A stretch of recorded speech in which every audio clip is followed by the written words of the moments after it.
Hello students, this is your English lesson. Today we are going to read unit number 4 from Oxford Reading Circle book 7. Here in this unit, this is a poem, The Tide Rises, the Tide Falls. So we start our lesson. First of all, I will tell you summary of the poem. This beautiful poem is written by Henry Wadsworth Longfellow. This is a description of seashore. The poem tells a tale of a traveler who arrives at the shore, hurries to a nearby town, and never returns the way he came. The tide rises, the tide falls, in fact, depicts the traveler's quick journey towards death. The sea is constant presence in the poem. Rising and falling of tides is not affected by the quick movement of the traveler. The poet conveys the message that the traveler's implied death doesn't change anything when it comes to nature, which moves through its phases as usual in the traveler's absence. In the tide rises, the tide falls, Wordsworth uses the sea, sand, waves, footprints, and other objects as symbols for his ideas about death and morality. Now read the poem together. The tide rises, the tide falls. The twilight darkens, the curlew calls. Along the sea sands, damp and brown, the traveler hastens toward the town, and the tide rises, the tide falls. Darkness settles on the roofs and walls, but the sea in the darkness calls. The little waves, with their soft white hands, efface the footprints in the sands, and the tide rises, the tide falls. The morning breaks, the steeds in their stalls stamp and neigh as the hostler calls. The day returns, but nevermore returns the traveller to the shore, and the tide rises, the tide falls. Now come to the questions. 1. What time of day is it in each stanza? Answer. In the first stanza, it is dusk or evening. In the second, it is night. And in the third, it is morning. 2. Where is the traveler going? Answer. The traveler is going to the town. 3. Which verb describes the traveler's movement? What idea does it create? Answer. Hastens. It gives the idea that the traveler is in a hurry.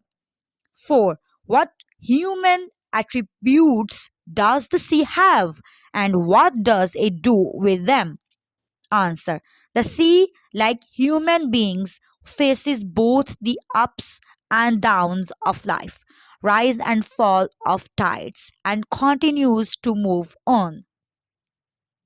5. Which parts of the poem seem old fashioned to you? Answer. The calling of the curlews in the first stanza to announce the end of the day, and the steeds in their gates getting ready to thrust forward new travellers upon them seem to be little old fashioned. 6. Which parts of the final stanza could symbolize the start of a working day? Answer. The hostler's calls, the morning breaks. 7. In what way are the cycles of time and tide constant and keep going? Answer. The cycle of time never stops, it keeps on moving. Similarly, the tides in the sea are eternal, they never stop. B. Reference to context. Read these lines from the poem, then answer the questions. 1. Along the sea sands damp and brown. A. Which living things are on or near the sea sands? Answer. The curlew and the traveler. B. What are they doing? Answer. The curlew is calling and the traveler is hastening to the town. C. What happens to all living things? Answer. All living things die one day. D. Why do you think the poet uses the word sea sands rather than beach? Answer. The poet uses the word sea sands instead of beach to create a subdued tone where the tide washes away the footprints of the traveler on the sand. 2. But nevermore returns a traveler to the shore. A. What does return to the shore? Answer. The traveler returns to the shore. B. Will anyone know that the traveler was there? Why? Why not? Answer.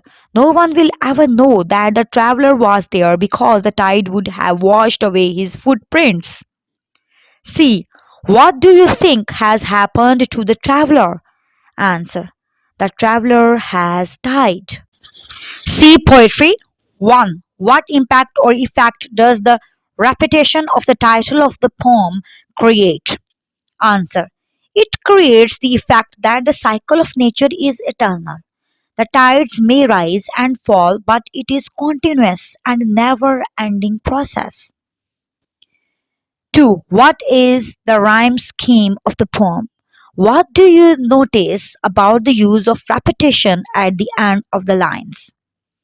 Answer is the rhyme scheme of the poem is A B B A.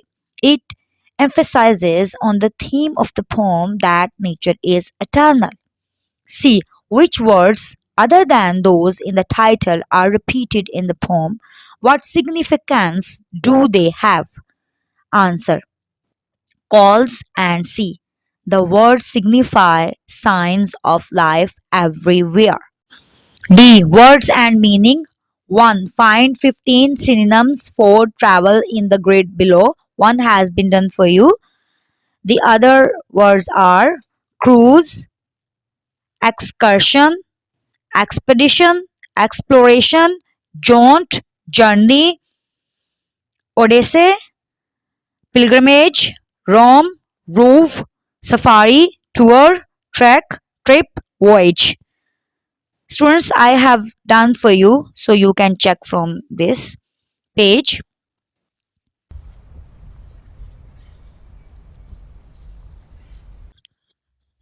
3. Look up any of the words from exercises 1 and 2 that you do not know.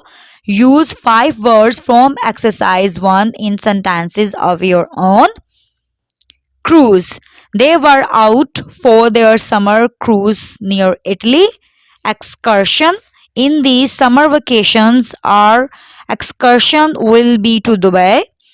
Jaunt. To cheer themselves up, the classmates go on a jolly jaunt to a local shopping mall. 4. Pilgrimage. Most Muslims try to go on pilgrimage to Mecca every year. Most Muslims try to go on pilgrimage to Mecca every year. Voyage. It will be 12 hours long voyage by private cruiser, he said. E. Discuss and write. 1. What is the main message in the poem? Are there any other messages? Discuss these messages. Answer.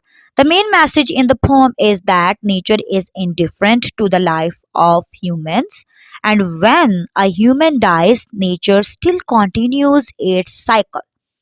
It also gives the message that human beings are mortal, whereas the sea or nature is immortal. 2. Discuss the following. What do you think they mean? A. Life is a journey.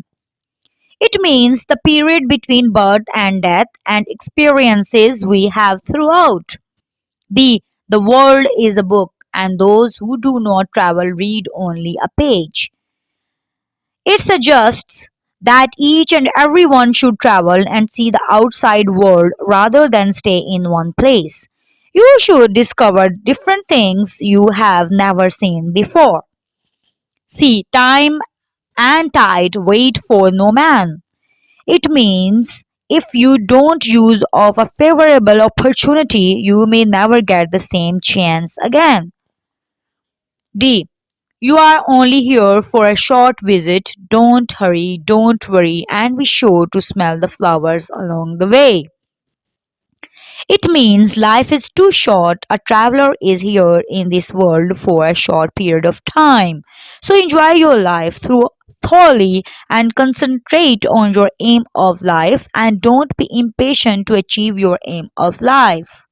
3. Write a short story or account based on or explaining one of the sayings above.